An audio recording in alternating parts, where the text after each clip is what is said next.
You see, back in 1914, Europe was basically a group of angry roommates. Y'all make me sick! Britain liked tea, France liked art, Germany liked looking scary, Austria-Hungary didn't know what it liked, and Russia, well, Russia was just cold and angry.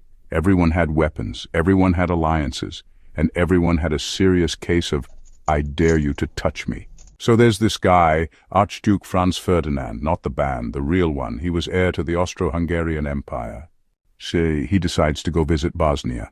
Some Serbians were like, nah bro, we don't like visitors from your place. So a group called the Black Hand planned to assassinate him. They tried a bomb attack that morning, but it failed to get the job done. Now a normal guy would go home, chill, maybe call it a day. But not Franz. He says, let's go visit the people injured by the bomb. Oh, so sweet. His driver takes the wrong turn, straight into Gavrilo Princip Street. Like, for real? And Gavrilo Princip, a 19 years old with too much caffeine and carrying a pistol, is just standing there like, I won't hesitate, bitch! Aims his gun and bang, bang, bang, Archduke and his wife, gone, just like that.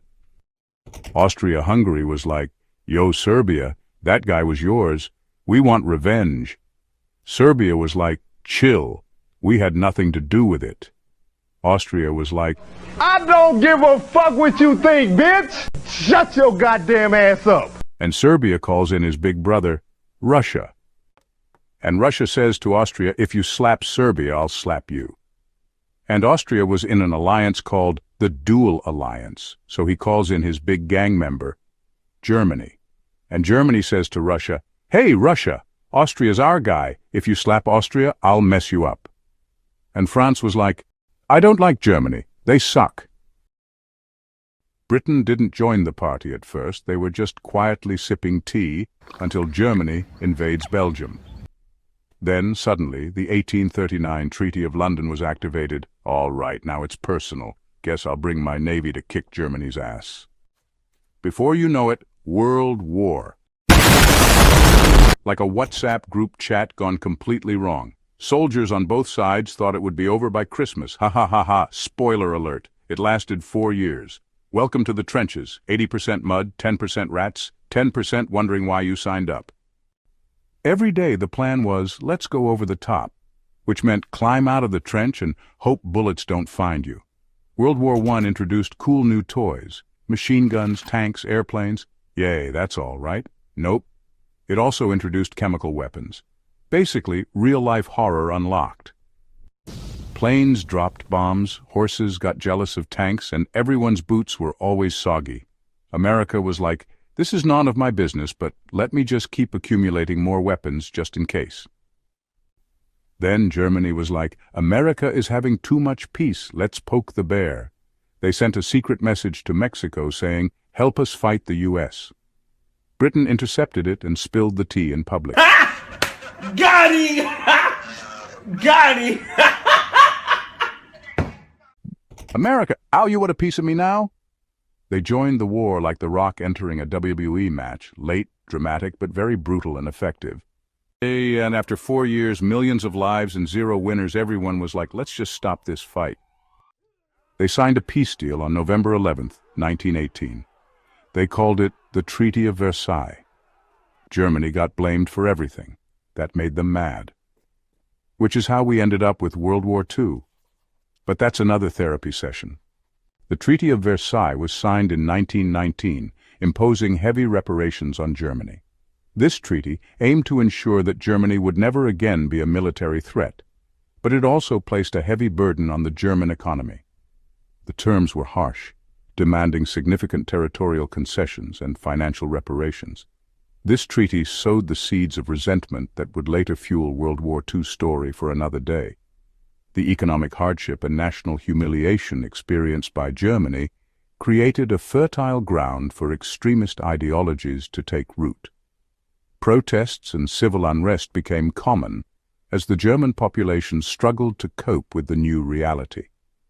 The League of Nations was also formed, aiming to prevent future conflicts, but it lacked the power to enforce its decisions.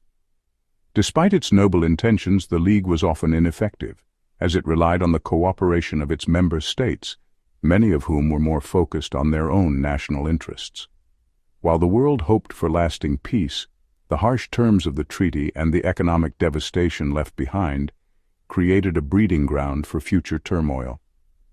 The interwar period was marked by economic instability, political upheaval, and social unrest, setting the stage for another global conflict.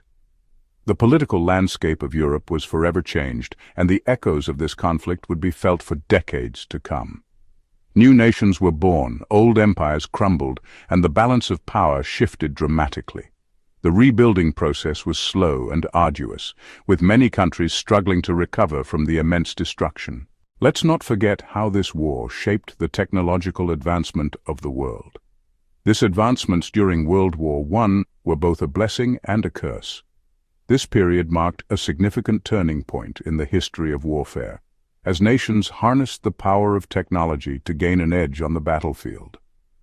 The innovations that emerged during this time were groundbreaking, yet they also brought about unprecedented levels of destruction and suffering.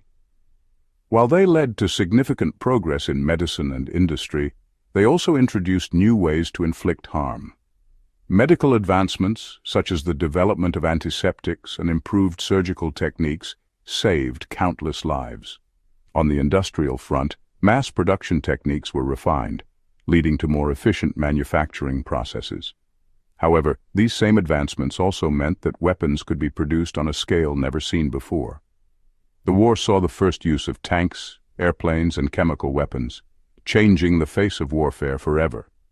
Tanks, with their armored protection and ability to traverse difficult terrain, provided a new form of mobility on the battlefield.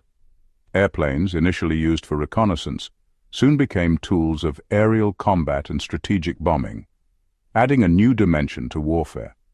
Chemical weapons, such as mustard gas, introduced a terrifying new method of inflicting harm, causing indiscriminate suffering and long-term health issues. Tanks, initially slow and cumbersome, would evolve into one of the most formidable weapons of the 20th century. Their development during World War I laid the groundwork for future innovations in armored warfare, leading to the highly advanced tanks used in later conflicts. The sight of these mechanical behemoths rolling across the battlefield was both awe-inspiring and terrifying. Airplanes, once used for reconnaissance, became instruments of aerial combat and strategic bombing. Pilots engaged in dogfights high above the trenches, and bombing raids targeted enemy infrastructure and supply lines. The use of aircraft in warfare introduced a new level of strategy and complexity, forever changing the nature of military engagements. Chemical weapons like mustard gas introduced a new, horrifying dimension to the battlefield, causing indiscriminate suffering and long-term health issues. The use of these weapons was a stark reminder of the darker side of technological progress. Soldiers had to adapt quickly, with gas masks becoming a standard part of their equipment. The psychological impact of chemical warfare was profound, leaving lasting scars on those who experienced it. These innovations forced military strategies to adapt rapidly. Commanders had to rethink their tactics, taking into account the new technologies at their disposal. The static nature of trench warfare gave way to more dynamic and fluid strategies as both sides sought to outmaneuver each other. The introduction of anti-aircraft guns was a direct response to the threat posed by enemy aircraft, highlighting the constant interplay between offense and defense. Trenches became deeper and more complex, anti-aircraft guns were developed, and gas masks became standard issue for soldiers. The trench systems of World War I were marvels of engineering, designed to provide maximum protection against enemy fire. Anti-aircraft guns were a crucial addition to the battlefield, offering a means of defending against aerial attacks. Gas masks, though rudimentary by today's standards, were lifesavers for soldiers facing the threat of chemical weapons. While these advancements pushed the boundaries of human ingenuity, they also highlighted the devastating potential of modern warfare. The scale of destruction wrought by these new technologies was unprecedented, leaving vast swathes of the battlefield in ruins. The human cost was equally staggering, with millions of lives lost or forever changed by the horrors of war. As we reflect on these technological leaps, it's crucial to remember the dual-edged nature of progress. The same innovations that can save lives can also be used to take them. This duality is a constant theme in the history of technological advancement, reminding us of the need for ethical considerations in the development and use of new technologies. The same innovations that can save lives can also be used to take them. This paradox is at the heart of many technological advancements, where the potential for good is often matched by the potential for harm. It is a reminder that with great power comes great responsibility, and that the choices we make in the use of technology can have far-reaching consequences. The legacy of World War I serves as a sobering reminder of this reality. As we look back on the technological advancements of this era, we must also remember the lessons learned and the lives lost. It is a testament to the resilience of the human spirit and a call to ensure that future advancements are used to promote peace and prosperity rather than destruction and suffering. Stay tuned for our next video where we explore life in the trenches, aka how to shower once a month and still get trench foot. We'll delve into the daily struggles and the resilience of the soldiers who endured these harsh conditions, so don't forget to subscribe to the channel and never make alliances like you're forming an Avengers team. One bad move and boom, World War.